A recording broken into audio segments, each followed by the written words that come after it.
Saint Augustine lecture on the Gospel of John, Tractatus 2nd, following.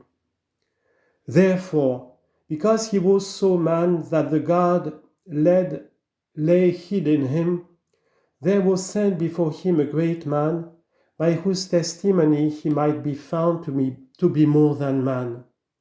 And who is this? He was a man, and how could that man speak the truth concerning God? He was sent by God. What was he called? Whose name was John. Wherefore did he come? He came for a witness, that he might bear witness concerning the light, that all might believe through him. What sort of man was he who was to bear witness concerning the light? Something great was that John, vast merit, great grace, great loftiness. Admire, by all means admire, but as it were a mountain. But a mountain is in darkness unless it be clothed with light. Therefore, only admire John, that you may hear what follows. He was not that light. Lest if, when you think the mountain to be the light, you make shipwreck on the mountain, and find not consolation. But what ought you to admire? The mountain as a mountain. But lift yourself up to him who illuminates the mountain, which for this end was elevated, that it might be the first to receive the rays and make them known to your eyes. Therefore, he was not that light. Wherefore then did he come? But that he might bear witness concerning the light. Why so? That all might believe through him. And concerning what light was he to bear witness? That was the true light. Wherefore is it added true? Because an enlightened man is also called a light. But the true light is that which enlightens.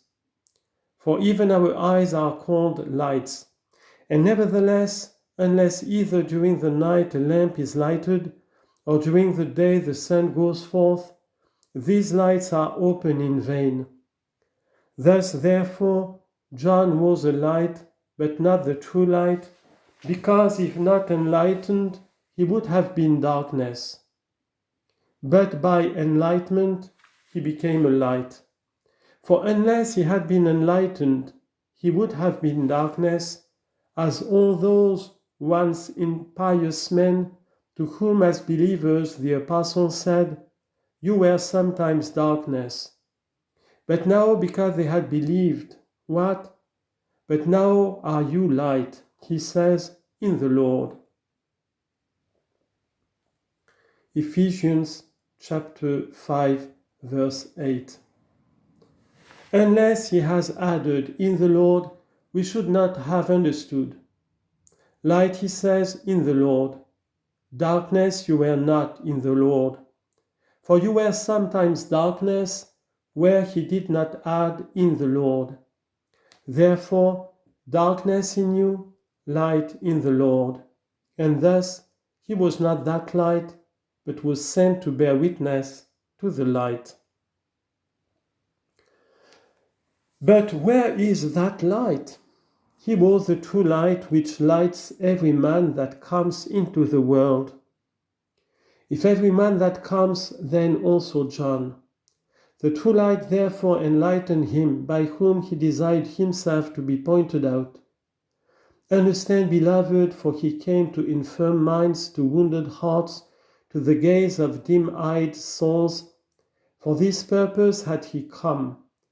And whence was the soul able to see that which perfectly is? Even as it commonly happens, that by means of some illuminated body, the sun, which we can see with the eyes, is known to have arisen.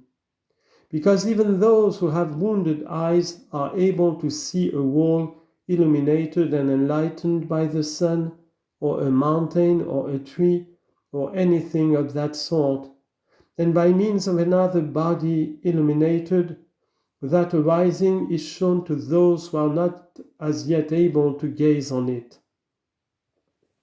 Thus, therefore, all those to whom Christ came were not fit to see him.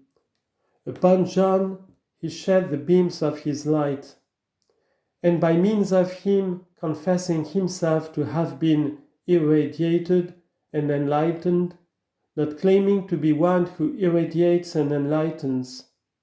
He is known who enlightens, he is known who illuminates, he is known who fills. And who is it? He who lights every man, he says, who comes into the world.